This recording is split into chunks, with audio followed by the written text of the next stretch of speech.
सरस्वती नमोस्तुते शारदे विद्याप्रदे सरस्वती नमोस्तुते शारदे विद्याप्रदे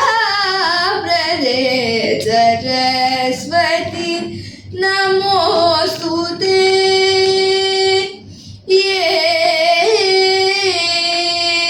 நமக்கு எல்லாருக்குமே தெரியும் அன்னை சரஸ்வதினாலே ஞானம் படிப்புன்னு.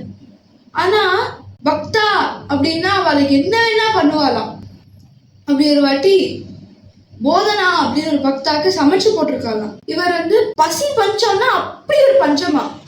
அப்போ என்னாச்சு, அவருக்கு தெரியும் ராஜா புகழ்ந்து பாடினா சல்மானம் கிடைக்கும்னு. ஆனா அன்னை சரஸ்வதியை விற்க மாட்டார் இவர் இந்த மாதிரி விஷயத்துக்கெல்லாம். அப்போ ஒரு நாள் ஸ்ரீநாத் அப்படின்னு ஒருத்தர் வந்தாராம், ஒரு சொந்தக்காரர். அவர் சீடர்கள் எல்லாம் அழைச்சிட்டு வந்தாராம். ஏன்பா நீ நல்லா ராஜா புகழ்ந்து பாடலாமே, உனக்கு தான் பாகவதம் பண்ண தெரியுமே, நீ பண்ணா உனக்கு பொண்ணு பொருள் எல்லாத்தையும் அள்ளி அள்ளி கொடுப்பாரு ராஜா, நீ ஏன் பண்ணல அப்படின்னு கேட்கிறாராம். அப்ப சொல்றா, என்னோட அன்னை சரஸ்வதி அவா, பசி பஞ்சத்துக்காக அவளெல்லாம் நான் விட்டு கொடுக்க மாட்டேன் அப்படின்னு சொன்னான். ஆத்த கெஸ்ட் வந்திருக்கா, ஆனா கொடுக்கறதுக்கு ஒண்ணுமே இல்லை அவருக்கு. அதனால என்ன பண்ணார், சரஸ்வதி தேவி கிட்ட வேண்டிக்கிறார். அன்னையே நீங்க தான் என்னை காப்பாற்றணும், எதுவுமே இல்லை என்னை கொடுக்கறதுக்கு அப்படின்னு வேண்டிக்கிறாராம்.